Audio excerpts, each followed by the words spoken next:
Dans la ville où la richesse est une religion, 3 femmes régnaient sans partage. Elles avaient tout, l'argent, le pouvoir, le respect. Mais leur secret se cachait dans l'ombre. Des maris transformés en machines à argent, des vies liées à des forces invisibles. Jusqu'au jour où ils se sont réveillés. Et ce qui avait commencé comme un pacte est devenu une vengeance.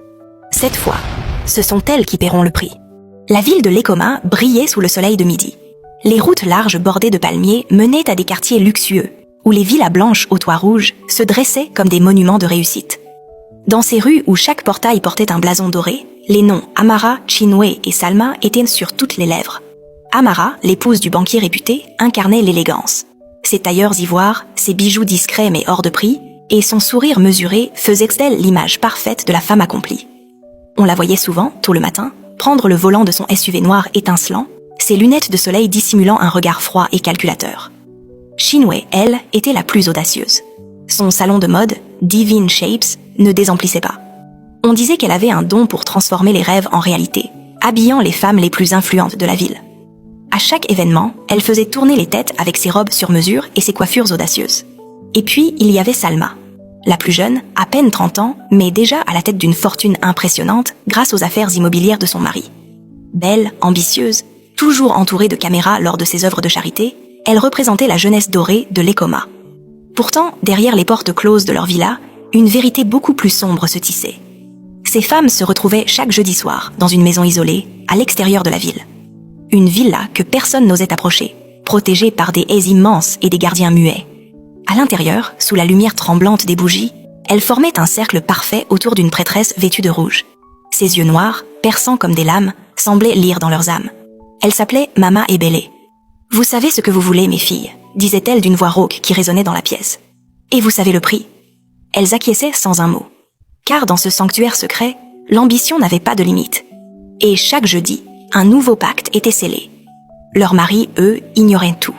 Ils se réveillaient le lendemain fatigués, parfois vidés, mais sans se douter que, dans la nuit, quelque chose d'invisible s'était nourri de leur énergie, les transformant en véritables machines à succès. Dans les rues de Lekoma, on murmurait sur leur chance insolente. Personne n'aurait pu imaginer que derrière les sourires, derrière les verres de champagne et les photos dans les magazines, un fil invisible reliait ces femmes, à l'ombre. Le succès arriva d'abord comme une douce pluie après une longue saison sèche. Pour Amara, tout commença lorsqu'un gros investisseur étranger signa, presque par miracle, un partenariat avec la banque de son mari. En moins de 6 mois, leurs revenus triplèrent. Elle changea de voiture, remplaça son SUV noir par une Bentley blanche et acheta une villa secondaire sur la côte. À chaque réception, elle brillait un peu plus, souriant avec ce regard tranquille de femme qui sait qu'elle règne sans partage. Chinwe, elle, vit son salon de mode devenir une véritable institution. Des célébrités voyageaient depuis d'autres pays pour se faire habiller par elle. Les commandes affluaient au point qu'elle ouvrit 2 nouvelles boutiques dans les quartiers les plus huppés. Son mari, jusque-là petit importateur de tissus, décrocha des contrats inimaginables. Le couple devint incontournable dans les cercles d'affaires. Quant à Salma, elle devint la coqueluche des réseaux sociaux. Les deals immobiliers de son mari atteignirent des sommets. Immeubles de luxe, terrains prestigieux, complexes hôteliers. À 30 ans, elle possédait déjà ce que d'autres n'auraient jamais dans plusieurs vies.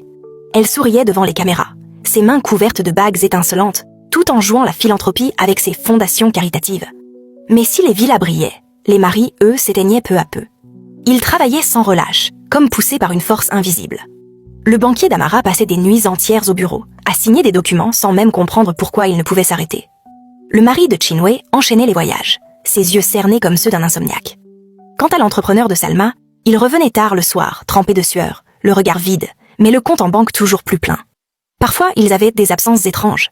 Ils se réveillaient le matin avec des marques discrètes sur la peau, comme des griffures fines ou des brûlures légères. Ils les mettaient sur le compte de la fatigue. Les femmes, elles, souriaient. Elles savaient. Car chaque jeudi soir, elles retournaient dans cette villa isolée. Sous les incantations de Mama Ebele, elles offraient des morceaux de tissu appartenant à leur mari, des mèches de cheveux ou des photos récentes. Les flammes des bougies dansaient, les tambours résonnaient doucement, et le pacte se renforçait. Tant que vous les nourrissez, répétait Mama Ebele avec ce sourire énigmatique, ils produiront sans s'arrêter. Ils sont vos piliers, vos sources, vos machines. Mais souvenez-vous, chaque machine doit être entretenue. Et elles entretenaient. Elles ne rataient jamais un jeudi. Jamais. Dans les rues de Lekoma, les rumeurs se faisaient insistantes. Certains murmuraient que la richesse des 3 femmes n'avait rien de naturel. D'autres prétendaient avoir vu des ombres étranges près de leur villa à la tombée de la nuit. Mais personne n'osait parler trop fort. Parce qu'ici, on savait que les riches ne sont jamais tout à fait seuls.